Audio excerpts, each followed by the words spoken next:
Hey folks, welcome to a brand new episode of Extreme Reloading. I'm out here on the range today, and what I'm going to be doing is I'm going to be shooting 4 different groups.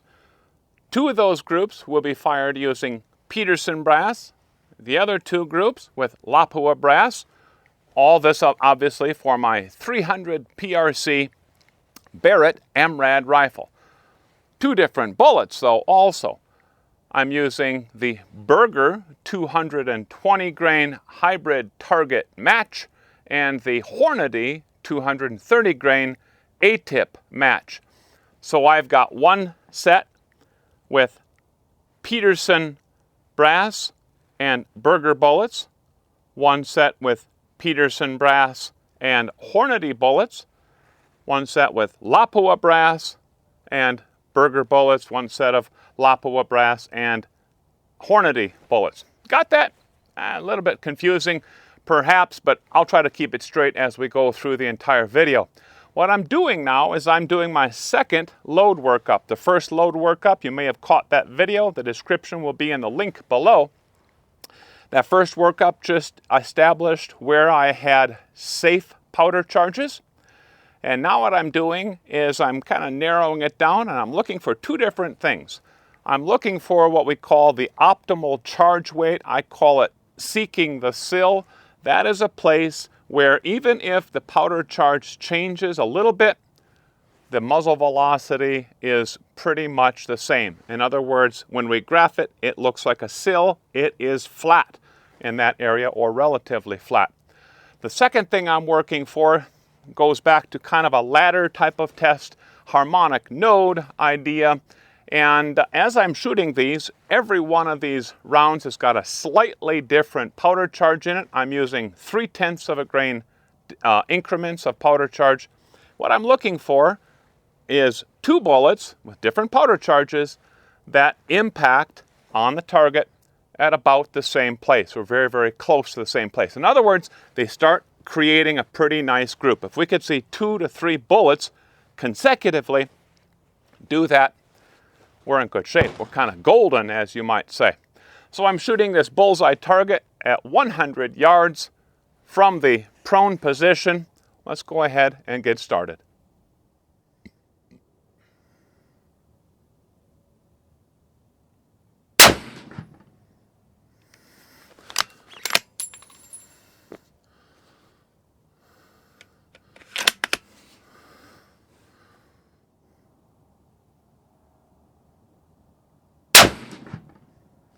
That's went a little low.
We are clear.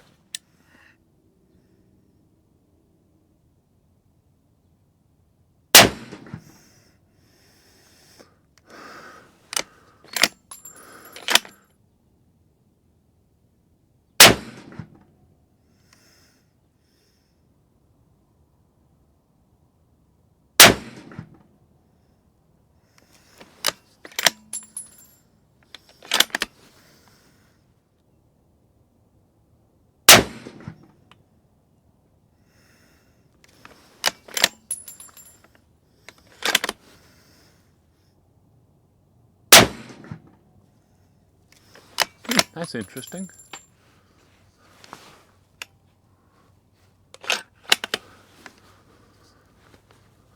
A lower velocity on that one.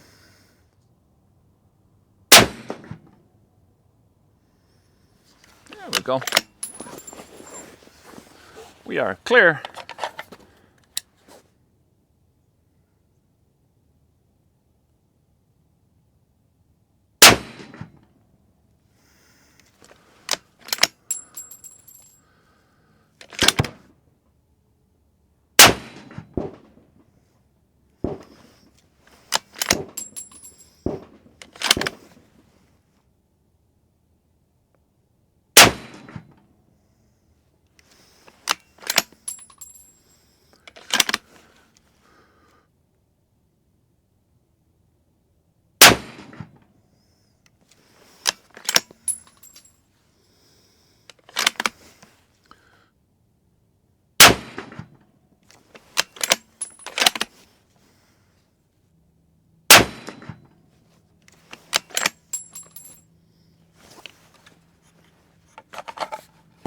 There's some pretty interesting stuff starting to shake out now.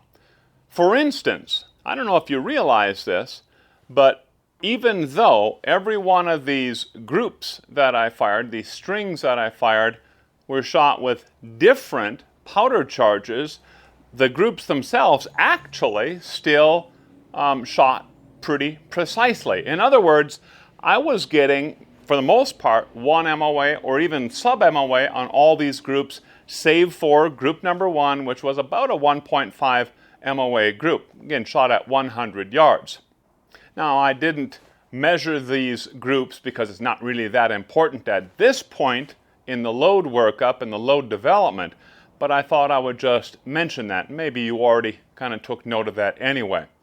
Now let's talk about optimal charge weight, or OCW. As you might recall, in the beginning of the video, we talked a little bit about optimal charge weight.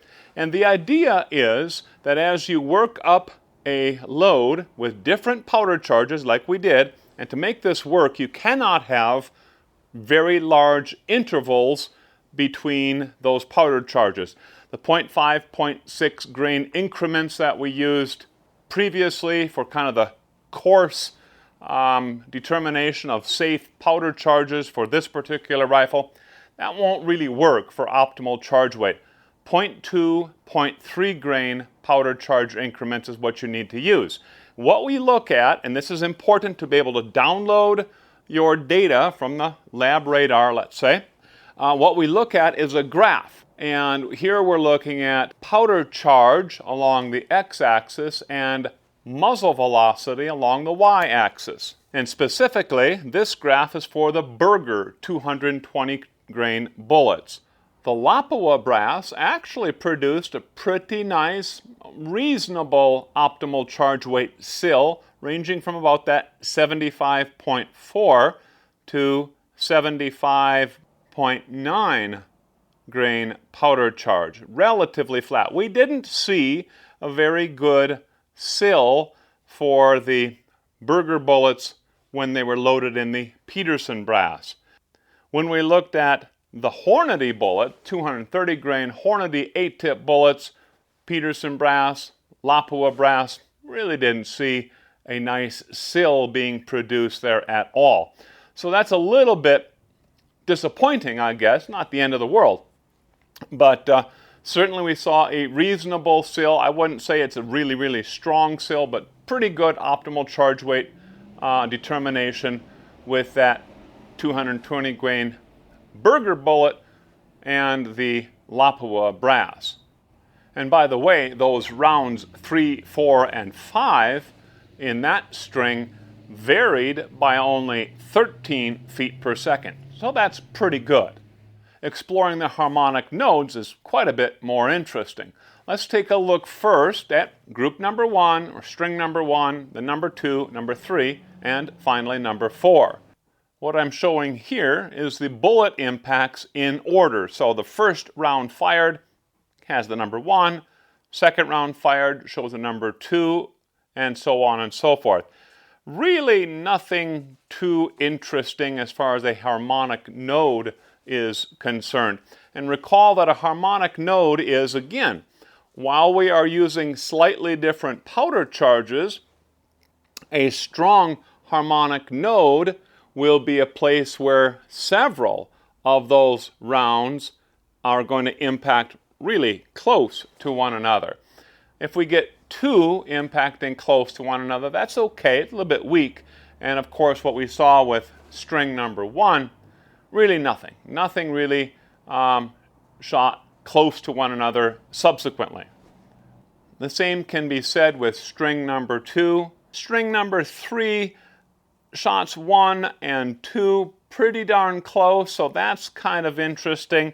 But what I'm most excited about is string number 4. Look at that, rounds 1, 2, and 3, making a nice clover leaf right there. That's kind of interesting, and it's also very encouraging as we pursue the next step in our load workup and load development. So, based on all these results, in our next video, we're going to return to the range and shoot 4 more groups. This one, we're really firing for group. We're going to be using 75.8 grains of H1000 behind the 220 grain Berger bullets. One 5-shot group with Peterson brass, the other 5-shot group with Lapua brass. And then we're also going to be using a powder charge of 73.5 grains behind the 230 grain Hornady A-TIP. Again, 5 rounds in the Peterson brass, 5 rounds in the Lapua brass.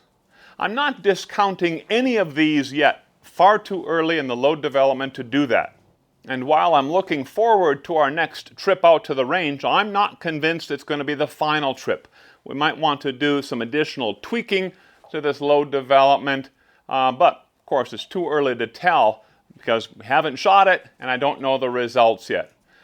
I hope you'll be joining in to our next episode of Extreme Reloading. Thanks a bunch for watching.